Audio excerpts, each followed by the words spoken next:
Good morning, class 11. In the last session, I told you about the concept of electron gain enthalpy and how does it vary across a period and down a group. And I told you about the significance of negative and positive sign associated with the change in enthalpy. I hope you people have gone through the video well and have understood those concepts. Now coming to a very important part on which the questions are based. So the heading is some typical trends in the electron gain enthalpy. So first is halogens have the maximum negative electron gain enthalpies in their respective period. That means when you move left to right across a period, you will find that the maximum negative value of electron gain enthalpy is associated with halogens. Now halogens are the part of group 17, and I told you in the last session also with the example of chlorine and fluorine that the halogens are just one electron less from the nearest noble gas electronic configuration. So they have a great desire or urge to accept one electron and become stable. Therefore, the amount of energy that would be released when an halogen will accept an electron will be maximum. And negative sign is used. This negative sign is used when the energy is released. And halogens have maximum value of this negative electron gain enthalpy because they have the maximum ease or the urge to gain an electron and become stable. So here is the explanation. This is because the electronic configuration of halogen is Ns2Np5. This is the general electronic configuration. It belongs to group 17. And I told you in case of p block elements, what do? You have to add Ns and Np electrons and add 10 to find out the group number. So according to that logic, I hope you can correlate it with the group number also. It belongs to group 17 with the electronic configuration Ns2Np5. So they need only one electron to become stable, that is Ns2Np6, which is the electronic configuration of the noble gases. Electron gain enthalpy of this is the answer to this part. Okay, you can write this as another point. Okay, this can be written as another point in your notes.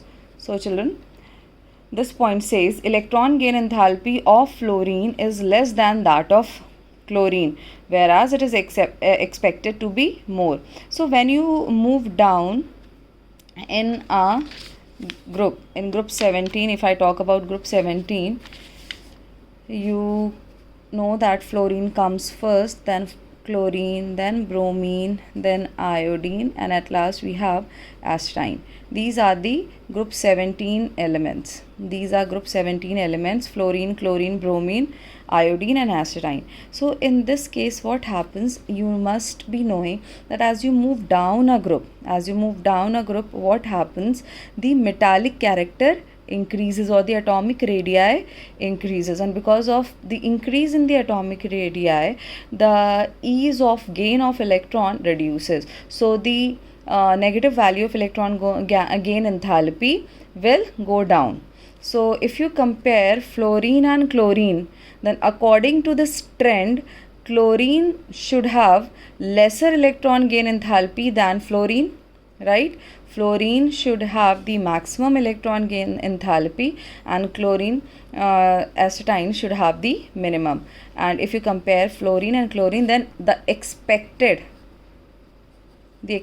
trend says that fluorine electron gain enthalpy should be more than that of chlorine, but actual trend is chlorine's electron gain enthalpy is more than fluorine. Now why is it so? First of all, go through the explanation here and then I'll explain you. Electron gain enthalpy of fluorine is less than that of chlorine, whereas it is expected to be more. This is because of small atomic size of fluorine and the presence of 9 electrons. Thus the electron crowd the small space around the nucleus and the electron repulsions are quite high. Therefore, incoming electron is not accepted with the same ease as in case of chlorine, in which the atomic size is bigger and the electron crowding is comparatively less. Now, also note down this note in the oxygen family. Okay, in the oxygen family, you can remove this 2 from here. In the oxygen family, that means in group 16, the negative electron gain enthalpy of oxygen is also less than that of sulfur, although it is expected to be more. The reason is same. The reason is same. You can copy down this reason. Now I am going to explain you what is the meaning of this reason. See what happens. Electron gain enthalpy means the amount of energy released when an atom accepts an electron in the isolated gaseous state, and more is the ease to gain that electron, accept that electron, more will be the amount of energy released.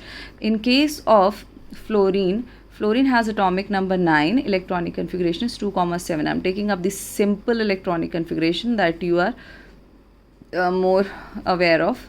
So 2, 7, the first shell has, suppose this is the first shell has 2 electron and the outer shell has 7 electron.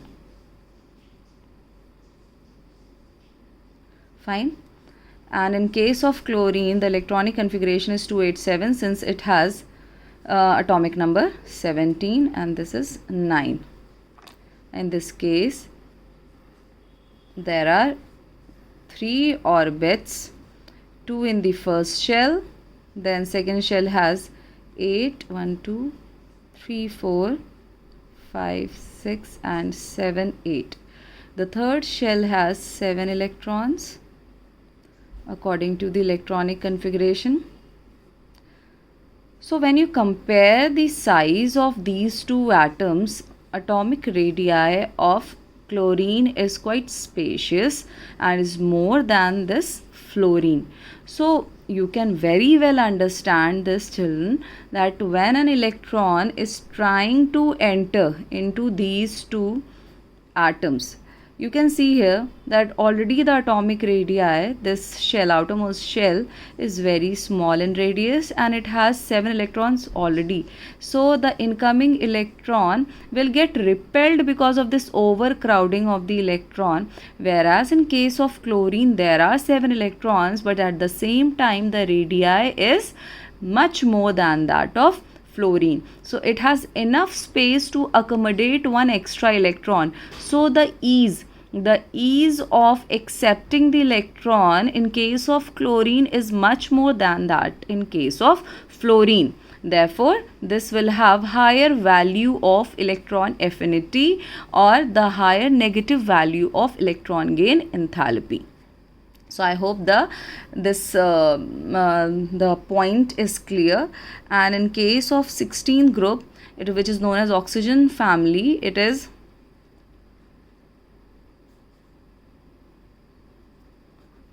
these are the elements present in 16th group, and when you compare oxygen and sulfur, the same is found that sulfur has more electron gain enthalpy than oxygen, although it is expected that oxygen should have more electron gain enthalpy as compared to sulfur. But again, the reason is same in case of both 16th group and 17th group elements. Now coming to the next point, noble gas elements have positive electron gain enthalpy. Noble gas, because they are already stable, the noble gases or the rare gases have stable electronic configuration. So they have no desire to gain one more electron. And in case you are trying to push one electron into the atom, you need to supply energy, because there is no ease to gain an extra electron, neither they want to lose the electron that they are holding in their valence shell. So this is because they have stable electronic configuration, so that they have no urge to accept extra electron. In case these are made to accept electron under special conditions, electron will be needed to do so. That is why they have positive enthalpy, and positive enthalpy means that you are providing energy. Positive enthalpy means that you are supplying energy. Now another note says, in the alkali earth metals, the elements like beryllium and magnesium, it is atomic number 12 and beryllium is atomic number 4. So when you write down the electronic configuration, you'll find that both falls in group 2. They have positive electron gain enthalpy again. These two elements also have positive electron gain enthalpy because they have all filled orbitals. When you write down for this, it will be 1s2, 2s2, and for magnesium also it will be 1s2, 2s2, 2p6, and then after this 3s2. So you will find that they have all fully filled orbitals. So again, they have no urge to accept the electron. Therefore, when you are giving them electron, you need to supply the energy also. Moreover, it is metal also. And in nitrogen family, again get rid of this 2. In nitrogen family, nitrogen also has positive electron gain enthalpy. This also has positive electron gain enthalpy. Now what is the reason with nitrogen? Nitrogen is a non-metal, and it should have negative electron gain enthalpy. Then what is the reason? The atomic number of nitrogen is 7. It is 7, and when you write down the electronic configuration, it will be 1s2, 2s2, 2p3. 3 means it has stable half-filled symmetrical electronic configuration in the valence shell, and I told you that half-filled and fully filled electronic configurations are symmetrical and stable. Again, this has this type of electronic configuration, so nitrogen also has no urge to accept the electron. Similarly, in case of magnesium, atomic number 12, it has 1s2, 2s2, 2p6, 3s2. So this you can see that it all are completely filled. 2p6 means all the shells are occupied, all the orbitals are occupied, and this is also fully filled. So it also has no desire to gain an extra electron. In such cases, you need to supply energy if you are forcing electron into the atom. Okay. So the reason is written here. It has half-filled 2p orbital. Elements with more negative values of electron affinity are more electronegative.